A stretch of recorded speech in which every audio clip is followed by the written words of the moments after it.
I loved him very much. People finally got why Luke Evans had been quiet for so long when he said those words at age 46. The Hollywood star had relationships with several men, his own church made threats against him, and he kept secrets that could have ended his career before it even began. Things changed in 2025, though. A story, an admission, and a name he couldn't stop saying. This is the story of a man who lost his family because he picked love over everything else. Luke Evans was born on April 15, 1979, in Pontypool, Wales.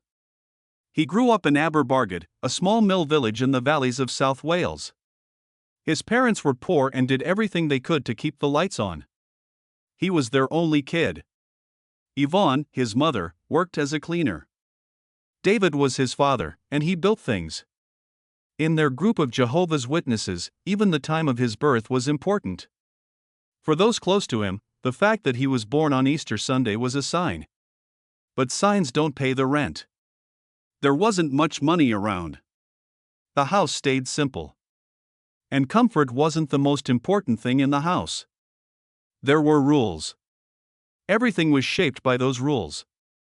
As a child, Luke did more than just go to school and play when he got home. Every week, there were talks. It meant being seen. That meant being told what was safe and what wasn't. As early as age 8, they had to go door-to-door teaching, sometimes in bad weather. He learned to not care about birthdays when other kids did. In his house, Christmas didn't happen. Things that happened at school that everyone else thought were normal. As well as Easter and harvest celebrations, these events were also off-limits.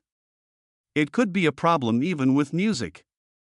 Some people told him they couldn't be in school shows or join the choir when the songs were religious because they didn't want the line between faith and fun to become fuzzy. Little by little, he grew up feeling like he was looking in from the edge of the room. Then there was the part of him that he still couldn't explain. But he knew it right away. He began to notice boys in a way that scared him when he was 8 years old. He remembered a substitute teacher who was fit and stylish. Other kids liked him for different reasons, but Luke felt something else that he couldn't put his finger on. What was wrong was that the ideology he was raised in didn't see that feeling as a normal part of being human. It dealt with it like a major sin. He read the Bible and saw that gay people were called abominations. That word stuck out to him. It stuck close to him. Seeing that made him feel like his life was already set in stone before he knew who he was. Because he was afraid that if he told the truth, he would lose his family and friends. He was also afraid of being punished forever. Because the people he believed the most said it was true. School was supposed to be a place to get away, but it turned into another battleground. It hurt Luke to be picked on, made fun of, and pushed into a corner. It made him feel dirty and like something was wrong with him.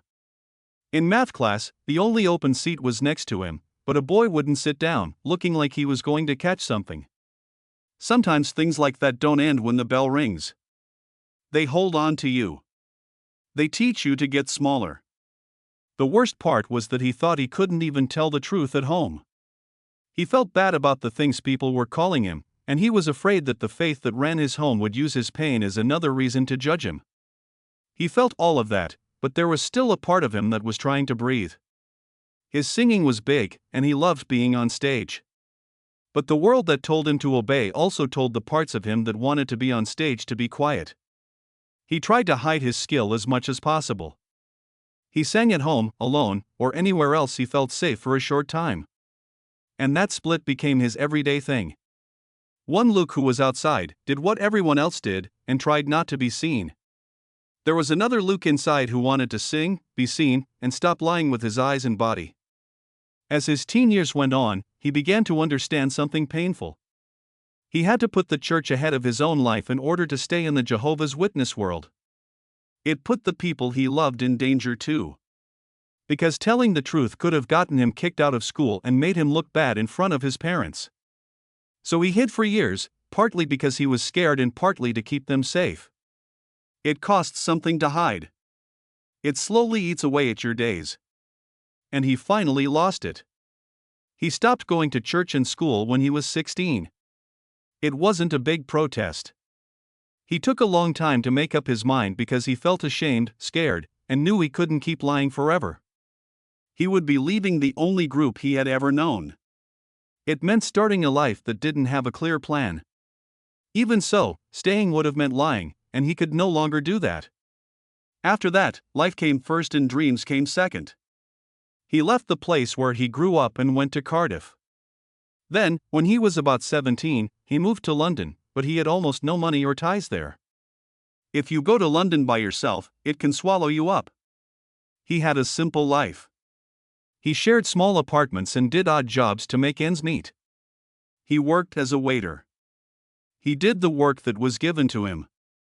He sometimes felt stressed and overwhelmed. But he was also set on making a life that wouldn't break him. He started getting into theaters and bars, not because they were cool, but because they were close to the life he wanted. Every long shift, every low-paying job, and every awkward talk with a stranger turned into a different kind of training. He had to learn how to be independent the hard way. Then musical theater saved his life. He had taken stagecoach drama lessons back in Cardiff, which helped him get better at what he already knew. His work got better in London, and he was awarded a scholarship to attend the London Studio Centre. The work was very hard. Over and over again, singing, dancing, and playing. Long hours that made you do everything. Now, though, the work didn't feel like punishment, which was different. It felt like it had a point. He got his diploma in 2000. He wasn't just trying to escape his past at that point. He was running towards something. London also gave him something else he had not had before. A place to live as himself. In theater and clubs, he met gay people who were not afraid to be themselves. At first, this freedom shocked him. It wasn't just fun or going out at night. It showed that life could be different. People who worked in theater began to feel like a new family. There were flaws in people, but they were accepted. Some imagination was shown. He didn't have to keep his head down all the time in one place. That change was important because acceptance doesn't just make you happy when you grow up thinking you'll get in trouble for being honest. It helps you get better. The grind was real, and the work kept coming in. To live in the West End, you have to do 8 shows a week, and being strong isn't a nice extra. To stay alive. In 2000, he played Theo in La Cava, and his strong voice and stage personality began to get him noticed. The part of Chris Scott in Miss Saigon required him to have strong emotions and a strong voice every night. After that there was Avenue Q, where he played both lead roles and supporting ones, taking on roles like Nicky in Trekkie Monster. Funny timing, quick changes, and staying on topic all the time. At the same time, interviews never ended. They never stopped practicing. He got better at what he did as the days went by.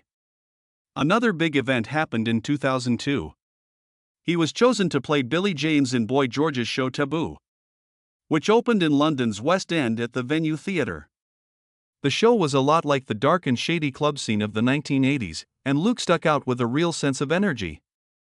Around that time, when he was 22, he also talked to the attorney in an honest way. He told the truth about being gay.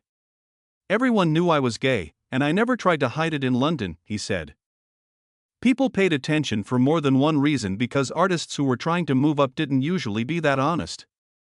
It's just that the past can find your home. As his stage career grew, word got back to the elders of the Jehovah's Witnesses in Wales. The people he had left behind heard about his success and sexuality. They wanted to talk to him about what he could do. He had already changed his life by that point, and he didn't want to hide or ignore who he was anymore. It was the end of that world for them. And it hurts to lose people in a whole group, even if you know you made the right choice. He kept going anyway because he knew something simple and cruel by that point. You can't just go back to a cage because you know it well. As the years went by, he made a living in theater and felt like popular fame was still a long way off. It took longer than most people thought for the shift to happen.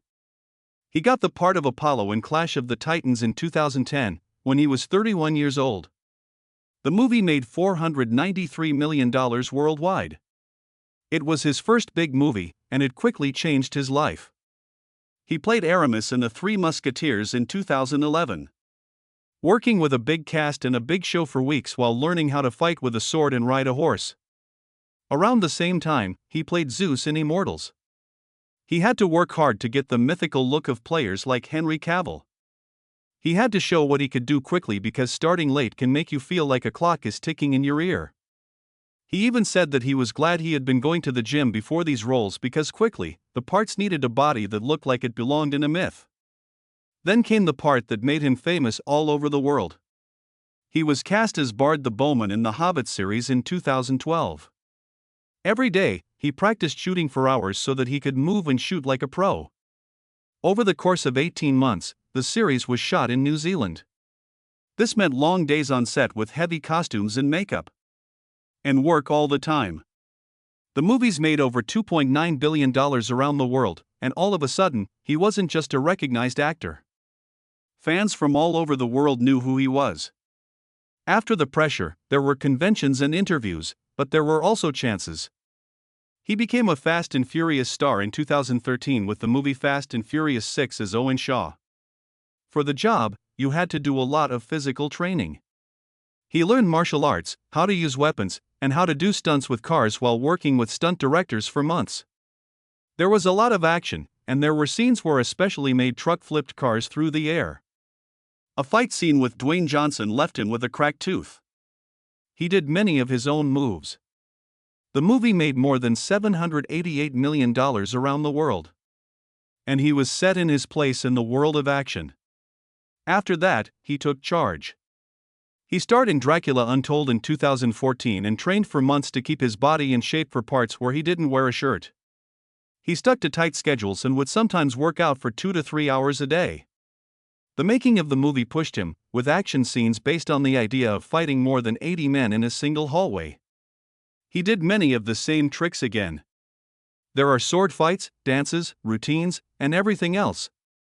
The movie made more than $217 million around the world. And people's worries about his ability to carry a movie began to go away. Even so, success doesn't get rid of fear. To the point where it can make people feel more insecure. Luke has said that he is very worried about his body. He has said that she sees flaws in herself when she looks in the mirror, even though everyone else sees her as fit and sure of herself. When you work in a field that values looks a lot, it can feel like you're always under pressure. He has said that he is trying to be nicer to himself, but the pressure you feel doesn't go away, especially when your job requires you to look a certain way to keep it. Then, in 2017, he got a part that brought his early-stage career back into the spotlight. When Disney made Beauty and the Beast come to life, he played Gaston. Ellen Chenoweth, a casting director, asked him to try out, and he sang Gaston for director Bill Condon. It was necessary to sing, dance, act, and make people laugh all at the same time. Small things, like an antler-shaped ring and stitching choices, were very important to him and the outfit teams. This is because Gaston is made up of many small parts. He also got along well with Josh Gad as Lufo, and the two of them brought scenes to life with jokes and speed. The physical part was also hard. He has said that the costumes are heavy and hot, and that shooting long musical scenes can be hard on the body. It was even hard to play Gaston in one long take while belting and moving through a crowded bar, which brought all the timing and chaos that comes with a crowd. Then there was the final fight scene with the Beast, which took weeks to practice and plan. He was tired and sore when he got home, but proud that he didn't take it easy. He worked on it like a skill. That part did something else as well. People thought it showed he could really sing. A lot of people liked the soundtrack, and his roles in Gaston and the mob song brought attention to his singing again. That drive spilled over into his music. In 2019, he released his first album, At Last, which mostly consisted of old standards and show tunes. Afterward, he took that voice on the road, going on a tour of the UK in 2020. Because the bass was always there, it felt like a full-circle moment.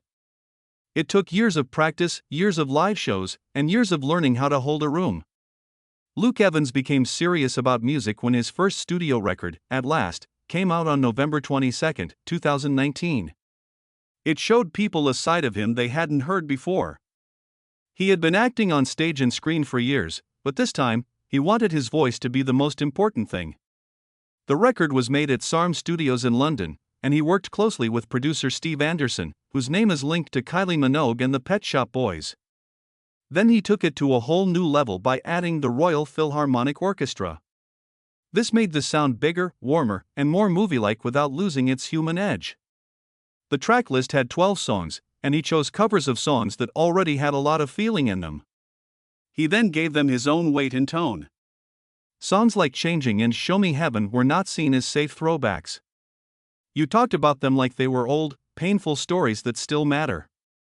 People liked that method, and the album finally made it to number 11 on the UK Albums Chart. It was also given a silver award by the BPI, which softly showed that this wasn't a hobby or an experiment that was only done once. You could tell Evans meant it when he said it was personal. He wasn't trying to be great. He wanted to connect with people and make each line sound real by pulling out raw emotion. The way he played live after that release started to show a different side of him. On stage, someone who only played tough parts seems softer, like someone who takes their time and looks you in the eye. He started performing at concerts and on TV in ways that were more about love, sadness, and being open. He also didn't rush through the parts that made me feel things. He was the main act at a special show in Wales in 2022 called Showtime. And there was more to the night than just singing. He shared the room with Leanne Rimes and Ollie Merce, among others. He also brought in the Triorchi male voice choir for Kowloon Lawn, letting the sound take him back to his roots right through the middle of the show. He talked in between songs, but not in a planned way. Instead, it felt like he was let people get closer to him. He talked about love. He talked about pain in the heart. He talked about getting back up. His mix of story and song became his style over time, and people didn't just watch, they heard. In the interviews where he talks about the music that has been a part of his life, he was just as honest. Songs that were linked to changing points were always the ones he chose. There was a link between them and times that had shaped him and still do. And he's told this story over and over again. The first time I saw your face was. He said he sang it when he was 16 and got a scholarship to go to music school. That's why it was so important to him. When he talks like that, you can see how music helped him before he became famous. It was a way to get through hard times and connect with other people who felt the same way. He kept being more honest on stage and in interviews, and that honesty kept building up to something bigger. In 2024, his autobiography, Boy from the Valleys, came out. It shows what it cost him to be himself in public. Based on honest BBC radio interviews, the book is about his strict upbringing as a Jehovah's Witness, his battles with his sexuality, and how music became a safe space for him to breathe when everything else was tight. It hurt to write, but it felt good to be free because it meant naming things he had been holding on to for years. In a strange way, the stage had been getting him ready for that. There was practice for telling the truth without hiding behind stories at concerts and in the breaks between songs. Even earlier in his work, that truth was hard to understand. He talked to The Advocate about being gay in 2002, when he was 22 years old. He said he had not tried to hide it in his life in London's West End theatre scene. People in his neighborhood praised his willingness to be open at the time. That was until Hollywood came along and changed the feeling. The news media and publicists treated it like a problem that needed to be solved. Over the years, the media kept adding to the confusion by running stories that asked if he was gay, straight, or something else, especially since he was said to have been in relationships with men and a female publicist. Evans didn't quickly put a name on himself, which made the noise worse. During all of this, he kept coming back to the same idea: privacy. He said, "The title gives it away, it's private." And he said that as an actor, he also needs some mystery. Not to have fun, but to keep his life and the lives of those close to him safe. That choice was also based on facts. People in Hollywood often thought it was dangerous for gay men to be out, especially when they played action heroes. In the early 2000s, studios had a long history of making it hard for stars to come out. Worry about how the audience sees them and how they are portrayed. Evans has said that being gay hasn't hurt his job, but the pressure and the time still affected what he said and when he said it. His love life was also a part of that public storm. His relationship with Spanish model John Cortajarena became public in 2014 and quickly gained a lot of attention. The two were taken at fashion weeks, premieres, and high-class trips, including one to Mexico in December 2018. But jobs keep people apart, and traveling all the time doesn't care about romance. It was said that Evans was single in an interview with The Advocate in 2016. He said that being single was because of the stress of living far away from someone and having a lot on his plate. After that, in 2018, he was tied to Latin American actor Victor Turpin. Fans have seen them together, including on a beach trip in Mexico that same year. It was said that the relationship ended quietly in early 2019. Then, in the summer of 2019, he started dating art director Rafael Lara. In January 2020, they made their relationship public on Instagram. After a while, that romance ended too. Evans confirmed the breakup in 2021. The same design kept showing up. Time, work, and travel are all slipping away. Then something more stable showed up. He made his relationship with Fran Thomas public when the two of them went to a gala together in St. Bart's in December 2022. They had been together for years before that. People say that Thomas is grounded, and Evans has talked about how much he values that balance. He told them he was his best friend. Said they work well together and that the friendship makes him feel supported, which helps him stay calm and focused. He has also said that he wants to start a family and hopes to have kids within the next 5 years. He wants to be stable even more now that he knows what he went through as a child. Evans has talked about being severely bullied because he is gay when he was in school in a Welsh mining village. People in his class called him Jovi Bender, which was mean because he was a Jehovah's Witness and thought he was gay before he knew what that meant. He has talked about how kids wouldn't sit next to him even when it was the only open place, making him feel dirty and contagious. He remembered being in math class by himself with no one to talk to and being yelled at all the time. He also said he didn't want to tell his parents because he was afraid they would reject him because of their religious views. That kind of fear doesn't go away quickly. It gets inside you.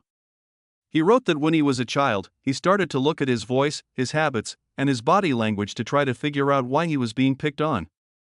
He would check himself to see if his voice sounded different or if he seemed a little girly. If one move could lead to another attack. It turned into daily self-monitoring, the kind that makes you anxious and stays with you as an adult. He has talked about his body and appearance anxiety in the past. On the How to Fail show, he said that he can go to the gym and still feel overwhelmed when he looks in the mirror, thinking things like you don't look good enough or you are letting yourself go, as he sees his lines and beard going gray. His home life also changed things for the better.